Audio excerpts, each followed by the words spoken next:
Welcome back, Mad at the World. Another episode. I feel good this week. Pretty good. Wait a minute. Look at this. Look. I got a whole nother mic here. Wow. Technical difficulties much, huh? That is for my first other table, my guest table, which I never have guests. It's all good though. Will one day, hopefully. Mic just fell. Mic just broke. Okay, good start so far. Listen, I had a pretty good week. Ended kind of weird. Sent somebody to hell, specifically a comedian. That's right. Sent the comedian to hell this weekend. Was unintentional. Okay, let me just put that out there first. Secondly, was a female comedian. Oh, damn. Oh, damn. But thirdly, was for good reason. Here's the thing, though. Still feel kind of messed up about it.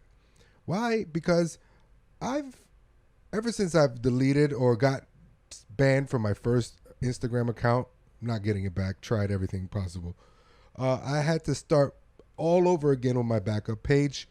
And it's actually been pretty fun because I don't follow the same people that I followed on my other old page. And that turned out to be a blessing in disguise because do you know how much more focused you are when you're not paying attention or forced to pay attention in the scroll to someone else who, let's say they consider you competition or you consider them competition or in the same field or people that you don't really like or some people that you do like but that they're just getting more opportunities than you, and it kind of just makes you feel a certain type of way.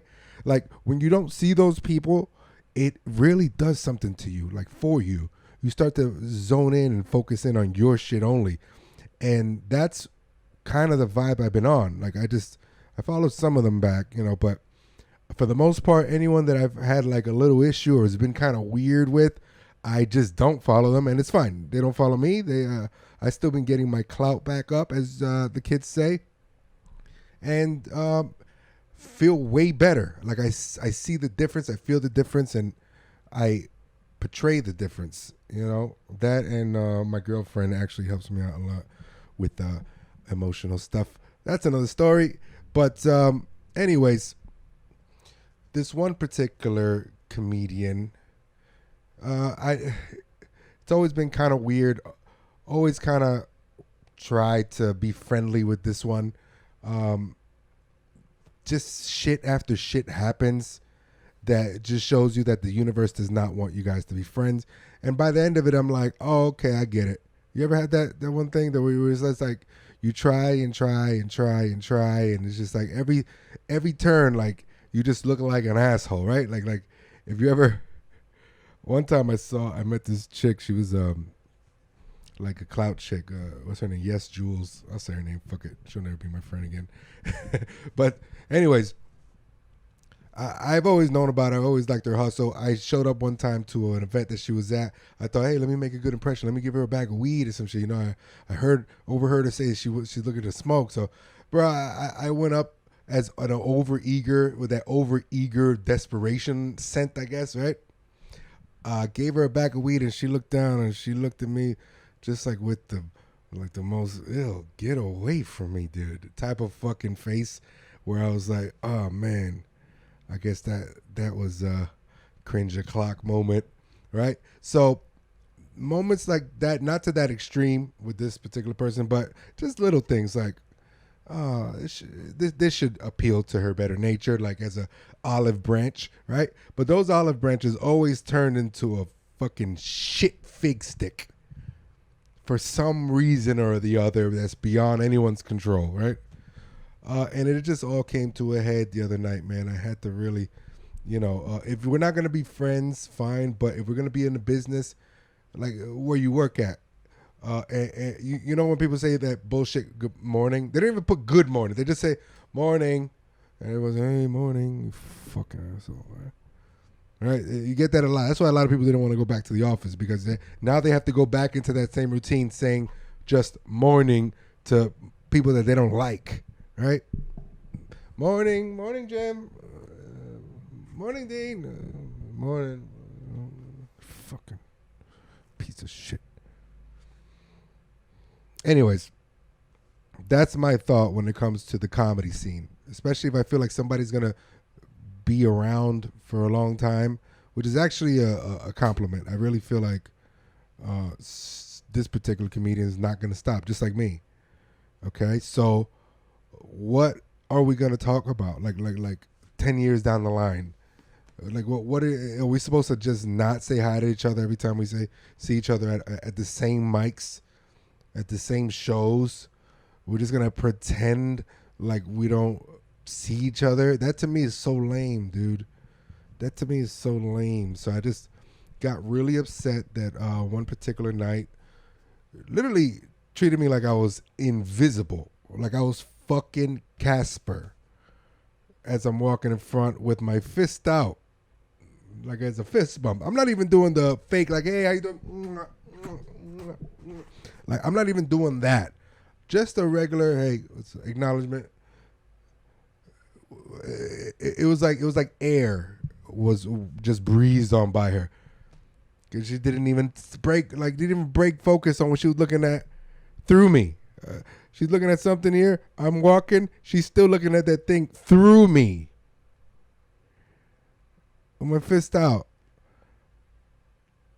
That's all I could take. That's all I could take. This has just been months and months, almost years, a couple years of this. That's all I could take. Hey, what's your problem? What did I do now? Tries to diffuse it with a joke. You know, these type of people that they just diffuse shit with a joke. You know, like hyenas laugh when they're nervous. No, huh? I couldn't even take it. I just walked away. And that's not even the night I sent her to hell. It was the next night. Or no, wait, last night. This literally just happened. Fresh on my mind. No one's going to hear this. But it was actually a peace talk last night, all right? It was a peace talk. And a peace talk that went horribly left. Because here's the thing. Egos are a motherfucker. Right? Now, when I'm dealing with comedians, I know the type of ego because I have the same kind, right? Kind of. But I don't have the same, like, values as, like, everyone's values is still their values. So our values just collide way too much. You know what I'm saying? I'm not even going to get into the specifics about how we clash when it comes to values.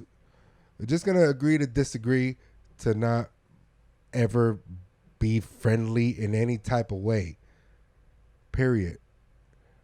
You know, it's just, it's sad because in a way, like, whatever. I kind of don't like being that way. I like being, yeah. I have been known to bully bullies, and this is kind of one of those instances.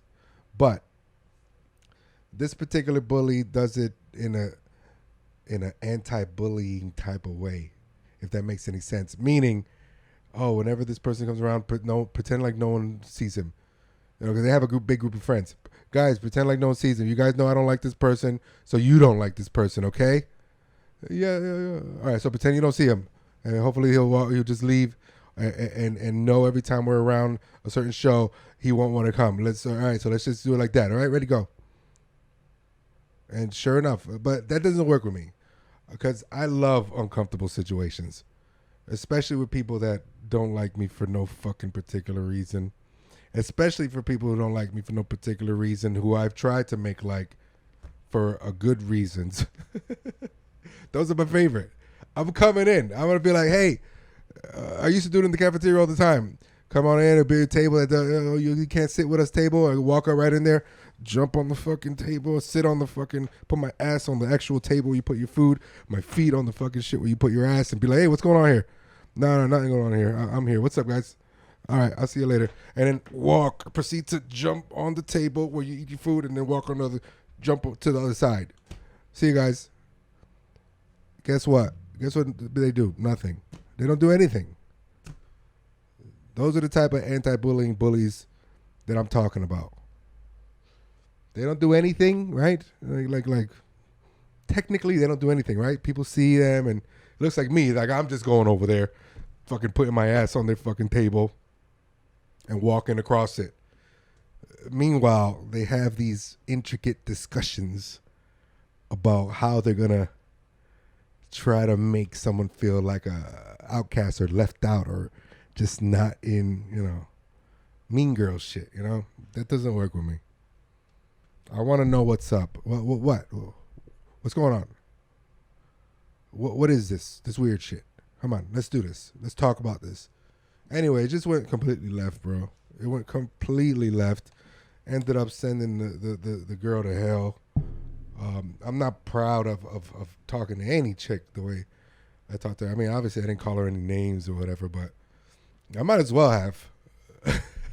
Might as well have. I think calling her names would have been worse than what I was actually saying. No, it would have been better. Calling her names would have been better than what I was actually telling her. Because what I was actually telling her was like true shit. Based off of, her things or whatever. Like not that I'm privy to anything. It's just basic things that I just notice. And whatever, man. Here I go again. Dean making friends for life. Yay. When I go to LA, I cannot be like this. Yes, I am moving to LA very soon.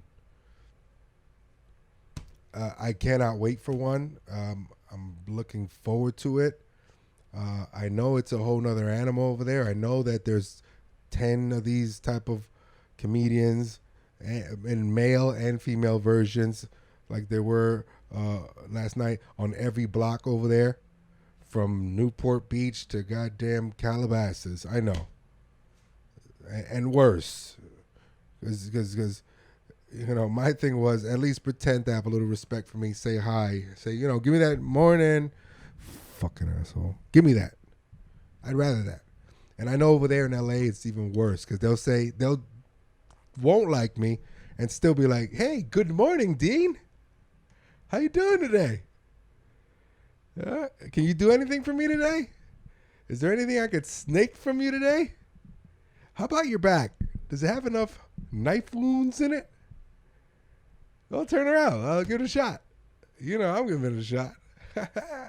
They'll do it like that. I know that. But at least I'm prepared. And it'll be like a new slate, like, kind of. I mean, I have friends over there. And I know people who know people from over here that don't like me over here.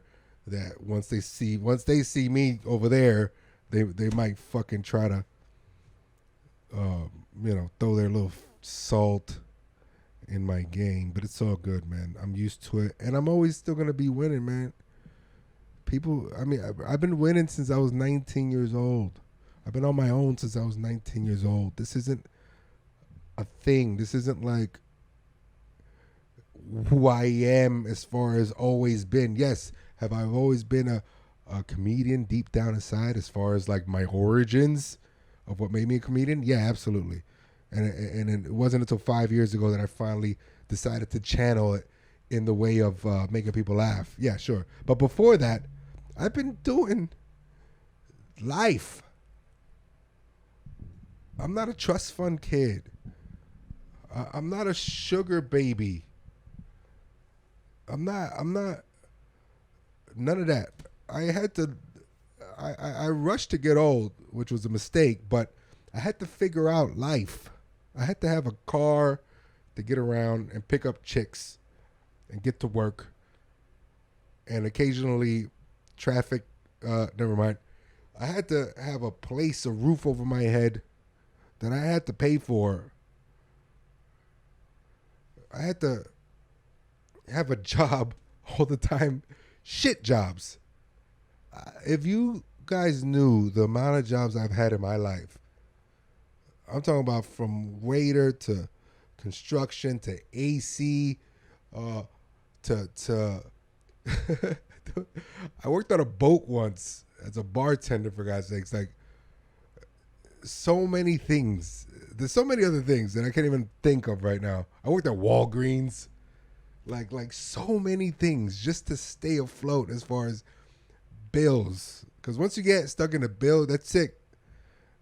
That's it. You're in debt, like what seems like forever. I've had to do that. My point is that once I finally got it and got to a comfortable place where I was making moves and making steady money, were enough where I wasn't living check to check anymore, like the way I'm not living check to check. All right, I'm living direct deposit to direct deposit. Hey, just kidding. I'm all right, thank God, especially during this recession, right? But once I finally figured that out, that's when I opened up my mind and started like chasing my passion. But once I start chasing my passion, it brings me into this field. Here I am.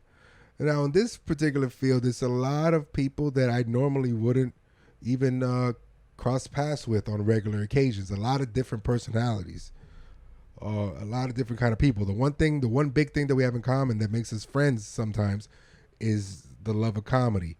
Okay, but in any other circumstances, I would not be caught at any of these people's barbecues on any given Sunday, just because it's not. Uh-oh, my studio's falling apart.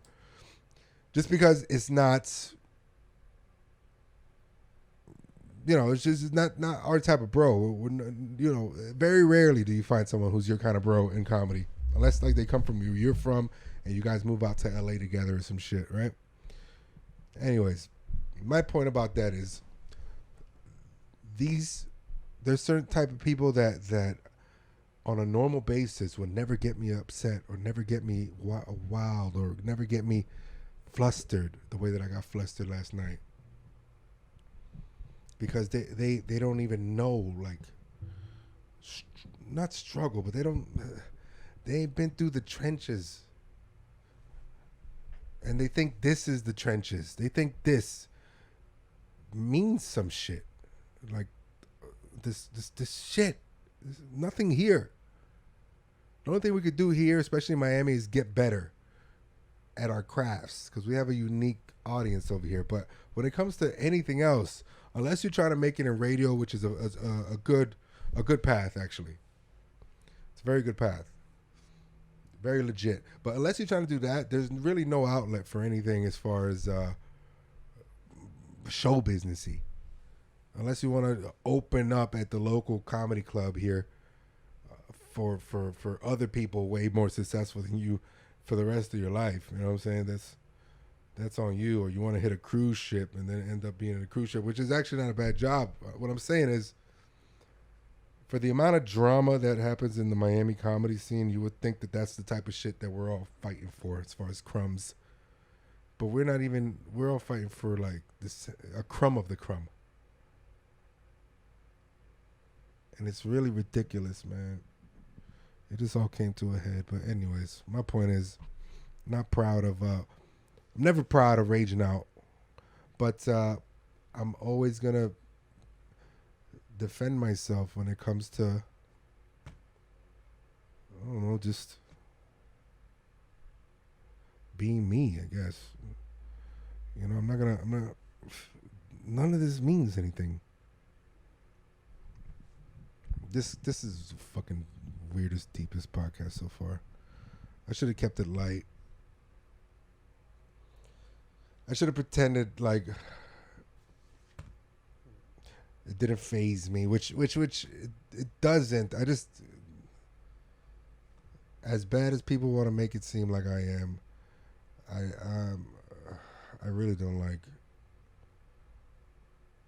controversy and people not liking me, right? At some point, you start to make yourself not care, which is everyone's figured out that key these days and age, as far as online, and you have to have that tough skin. But man, I remember when I used to want to be liked, and I always like lead into that first whenever I meet someone. I hope this person likes me. I'm gonna try my best for this person to like me. But when it doesn't happen, you're just like, all right, well, fuck you then. And then when they start to not like you. I'd rather someone just forget about me than not like me. Like, be forgettable to someone. Because then when someone starts to not like you, then it's like, all right, well, now I got to hold up a mirror to you so you can see your fucking flaws. You trust me. You're not going to like it. You're not going to like what you see, buddy.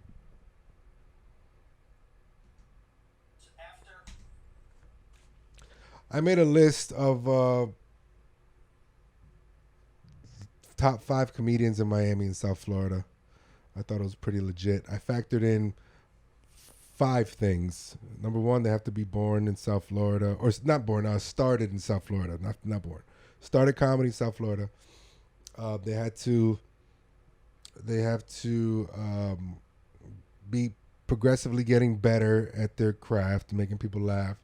They have to help the community somehow, or help others with content, shows, producing, blah blah blah blah blah. And they have to there was one more. What was the other one? And I took out traveling comedian, because a lot of comedians don't even have money, so it's like whatever. But that's a good factor too. Let's see. Anyways, my top 5 South Florida comedians: Kyle Grooms. I'm talking about goats. I'm not even talking about like Kyle Grooms, Ricky Cruz, Cisco Duran, Monique Marvez, and Eric Myers. To me, all-time goat. No particular order. Rest in peace to Eric Myers. That guy was next level.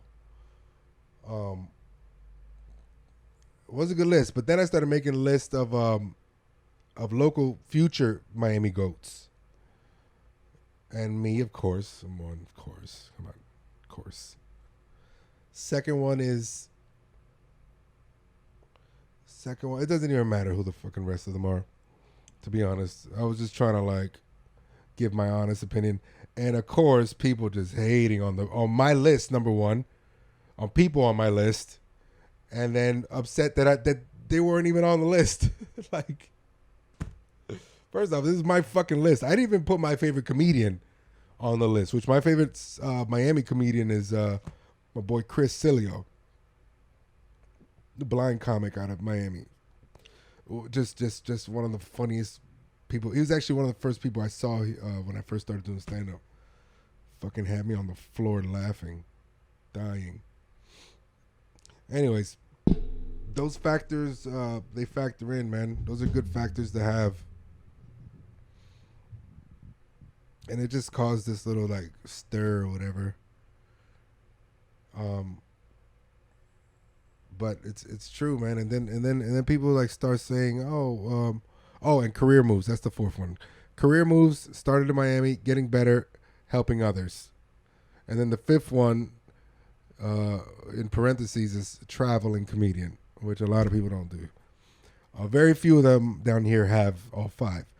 A few of them have all 4. Most of them have 3.5, and the one that they're kind of missing is not super funny all the time. Not funny. Like, some of them are still 50-50 on stage.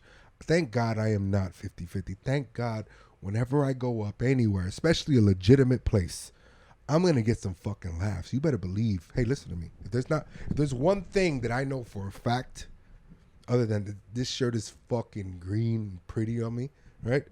It's that I'm going to make strangers laugh if you put me in front of a spotlight with a mic in front of me. Period.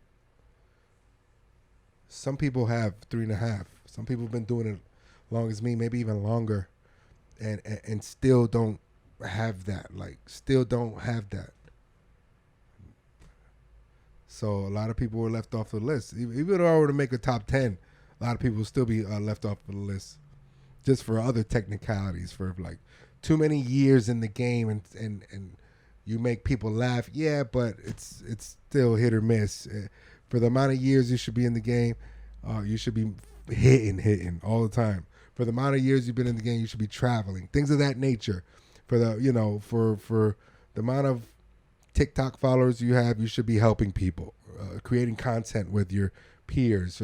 So you're out the list. Like it's just many factors. And the one thing that it actually did, besides stir the pot, is I think I helped them plan, or not even help. I'm not even saying that I was the inspo for this, but I wanted to project inspiration with this list. This was a non-biased list. A couple of my friends got on, but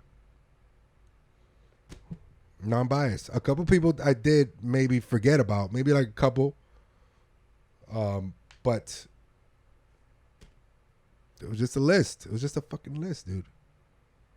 It was a list, and I'm proud of it, and I'm sticking to it, and that's what it is. All right, I'll read the list. Fuck it.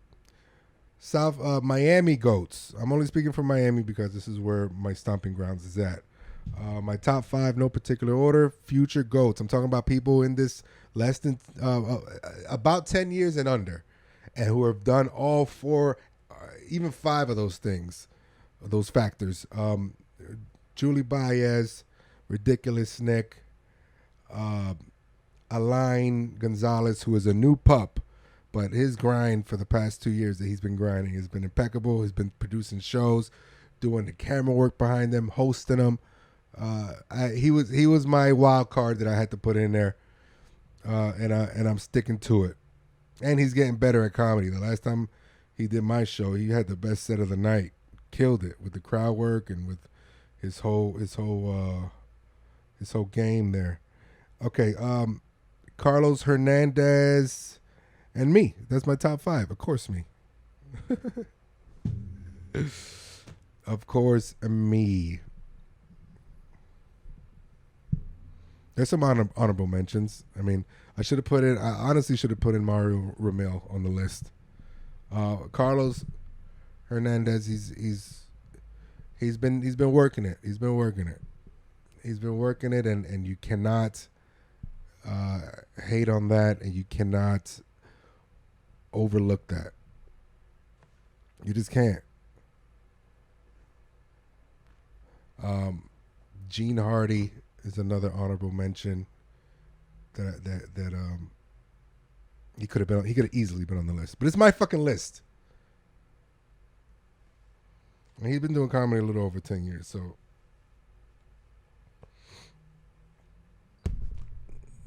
that's it, man. People get so, even JJ will want me to say that my list should be number 1 JJ, number 2 JJ, number 3 JJ, number 4 JJ, number 5 JJ. Listen, helping others is a big one. He doesn't care about that factor. Certain people don't care about that. They only help themselves, which I get. It's all good. But honestly, nobody makes it in anything when it comes to show business by themselves. That's just like a proven fact. So I really feel like that's a huge factor. When you have that opportunist mind state, it's very toxic, to be honest. I don't think it gets you very far either, man, because that just translates into a funky attitude that people start to talk about and notice, and then that's it. That's you. That's your reputation. Like your entitlement attitude.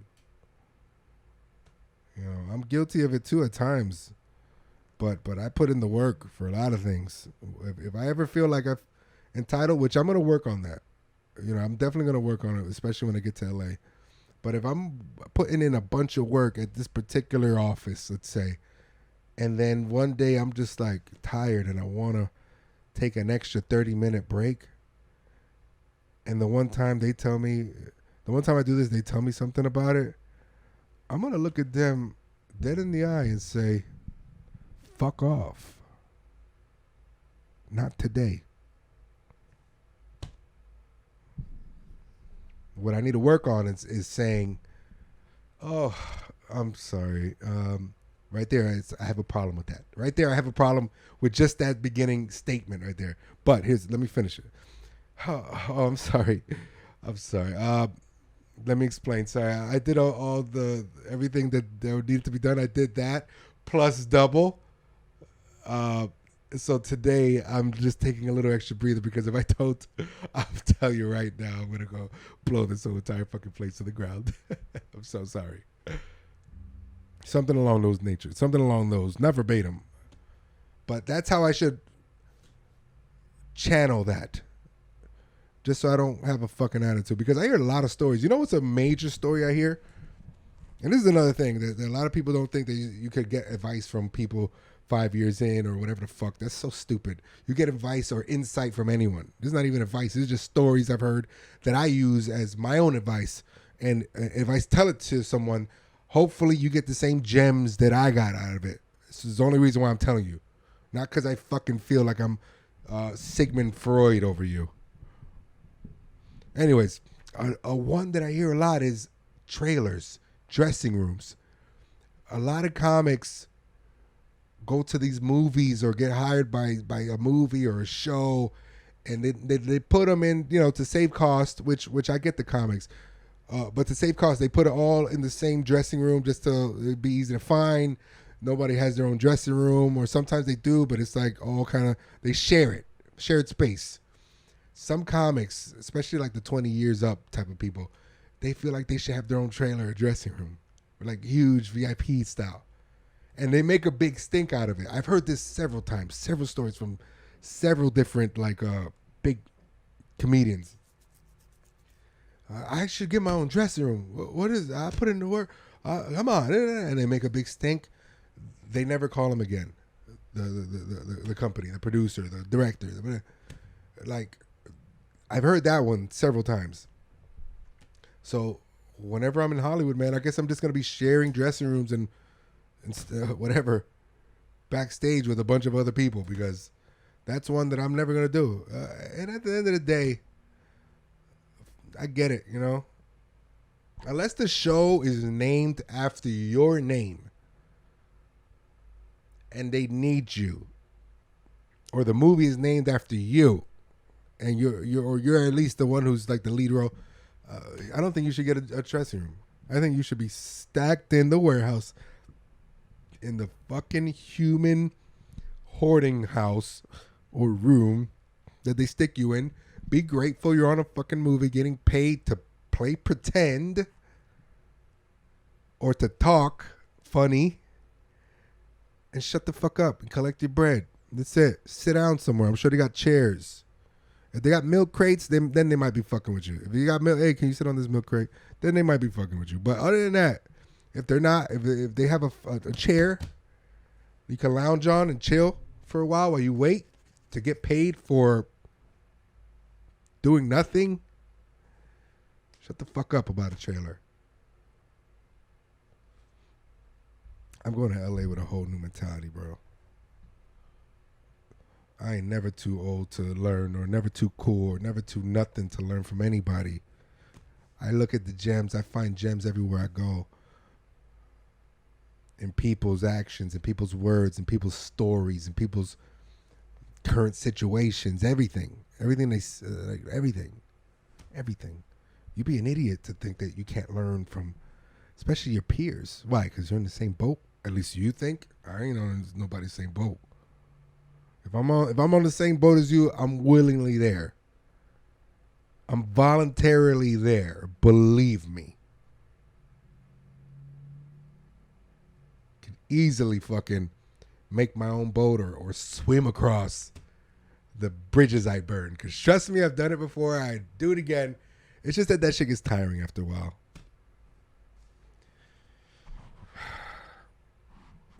I'm going to end this with this last quote that's a major gem to my whole focus besides my girl. But when you're righteous about an argument against someone who isn't being righteous, you're going to tell them the best speech you'll ever regret. Yep. Take that. Put it in a ring.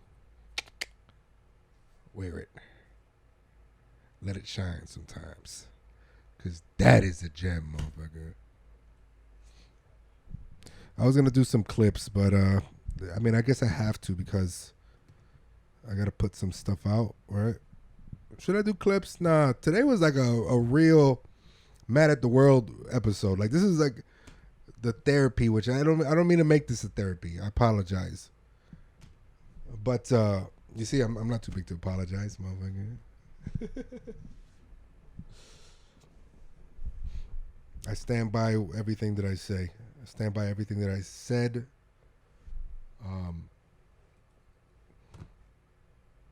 That's it.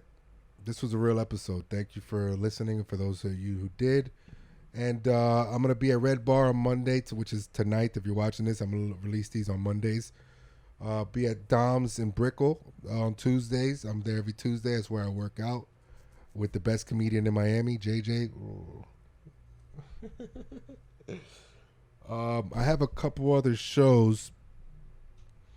I have a show with Dade County Comedy soon. I don't know. Check them out on Instagram, Dade County Comedy. And check out Thank You Miami on Friday nights, hosted by my other friend. Another honorable mention on my list, the other Dean Rashdi, who's also doing big things. He's an honorable mention. I'm Team Dean. Matter of fact, he gets on the list just because his name is Dean. I love you, brother.